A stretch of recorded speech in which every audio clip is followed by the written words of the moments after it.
yule anayemwamini Yesu Kristo actually amepita kutoka mautini, ameingia uzimani. Kwa hapo nilipo ninao uzima wa milele, sina mauti ndani yangu. Kwa hiyo kifo cha kimwili tafsiri yake kwa Mungu sio mauti. Kwa hiyo mtu akifa katika mwili ulimwenguni haimpi Mungu hasara kama mtu akifa hajamwamini Yesu Kristo. Mungu afurahii kifo cha nani?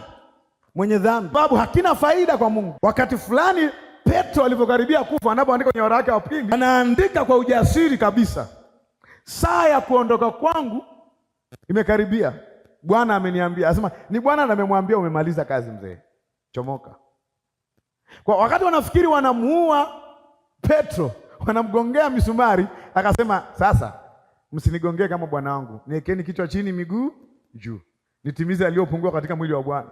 Akawekwa juu chini, wengine walifungwa kabisa hivyo, misalaba ikawekwa cross, akafungwa miguu hivyo, alafu akapiga msumeno, wakafa. Lakini alisemaje? Saa yangu ya kuondoka katika maskani, lakini nisipokuwa katika maskani hii nipo pamoja na Bwana. Muunganiko wako pamoja na Bwana, kiumbe kipya, haitenganishwi na mauti. Nisipokuwa katika mwili huu nimebadilisha nini? Address.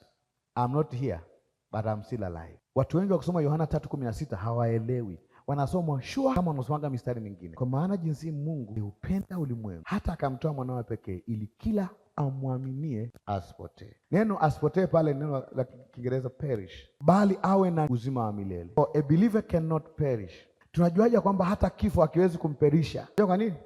Kwa sababu Bwana aliyemwokoa kushinda kifo na mauti. Kwa hiyo aliyekuokoa ana nguvu dhidi ya mauti. Umejua mauti ya hatari kwa Mungu ni ipi? Kufa kiroho. Mtu asiye na nini? Uzima wa milele au roho wa Mungu ndani yake. That's why we preach the gospel.